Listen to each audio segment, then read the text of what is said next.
You check your phone on a Tuesday morning to find your flagship business domain is gone. It has been transferred, rerouted, and taken offline without a single alert or authorization. When you log into your hosting provider's dashboard to investigate, the interface presents a glaring contradiction.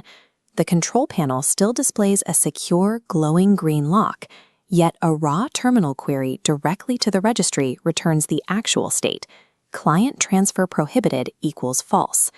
This vulnerability stems from the EPP status, the Extensible Provisioning Protocol. This is the foundational registry-level lock against unauthorized transfers, functioning separately from common features like who-is privacy or contact masking. This chart displays the operational stakes when that protocol fails.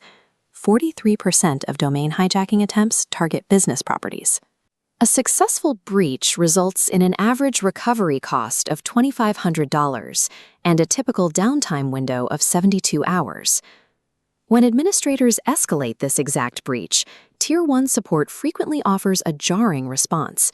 They casually label the disabled lock a known issue. The dashboard IT professionals trust is lying to them. It is maintaining a false green light while hiding a systemic failure in the host's underlying architecture. The known issue label identifies a deterministic failure in how distinct network systems interact with one another. To understand the failure, we have to isolate the web hosting environment from the ICANN-regulated registry. They perform entirely different functions. Hosting providers act as API intermediaries rather than authoritative sources for domain routing. Data travels from the user through the host UI into the host's database, across an API gateway, and finally rests at the authoritative registrar database. That green lock toggle on your screen is a localized, cached guess of what the registrar database might be doing. It is not a live representation of registry security. Whenever the API handshake between the host and the registrar drops, the user interface falls out of sync. The database fails to update, but the UI continues to display the last known locked state. By framing this as a known issue, the host signals that while the error is recognized, the responsibility for verifying the lock status remains with the administrator. The API drops this state sync through 3 specific failure pathways, beginning with the most common offender: automated domain renewals. When a domain reaches its expiration date, hosting platforms must temporarily drop the EPP lock to process the renewal transaction.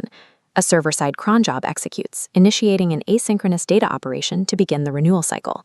The server fires an unlock command to the registrar for payment processing. If a timeout occurs, the relock command fails to reach the registrar. The registry remains open, while the local UI maintains its cached locked state.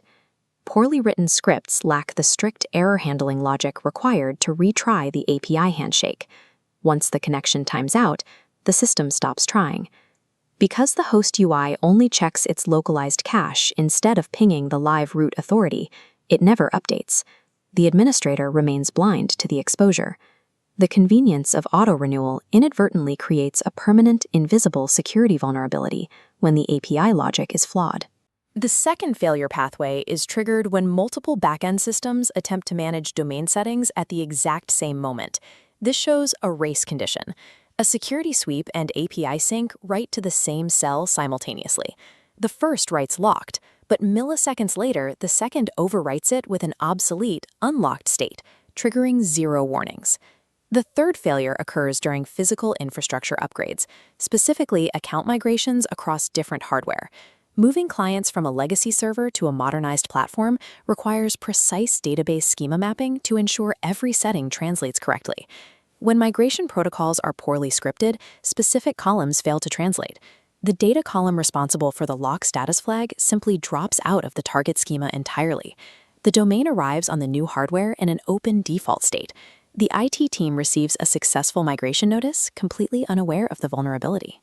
Distributed server complexity and poor database hygiene turns standard backend maintenance into a silent hijacking opportunity. The mechanisms behind the bug are technical, but the reason they remain unfixed is financial. In the enterprise hosting model, domain management is treated as a mandatory convenience feature. It does not drive primary revenue. This chart compares the available solutions. Architecting a fault-tolerant bidirectional state sync algorithm requires massive engineering resources. Processing a handful of Tier 1 manual support tickets costs almost nothing. This creates technical debt.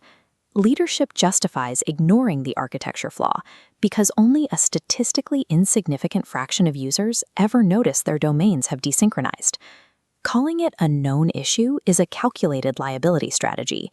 By publicly documenting the failure, the hosting company shifts the burden of continuous monitoring and manual remediation directly onto the system administrator.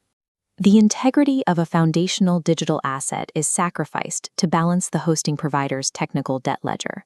System administrators must operate on a single assumption: a hosting control panel is an unreliable source for critical security states. Securing the asset requires decoupling the infrastructure. The direct link between the hosting UI and the domain registration must be severed and replaced with a strict firewall.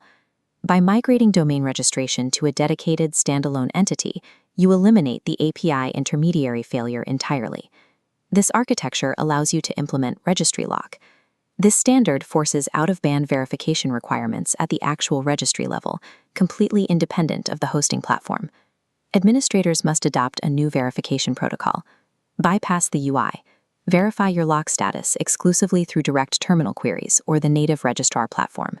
The moment a domain is successfully hijacked due to these ignored architecture flaws, digital traffic is aggressively redirected. Emails, customer data, and routing requests fall immediately into hostile hands. Limit the exposure by storing EPP authorization codes in offline password managers, keeping them completely off the hosting platform. Never rely on an intermediary interface for a critical security state. Secure the asset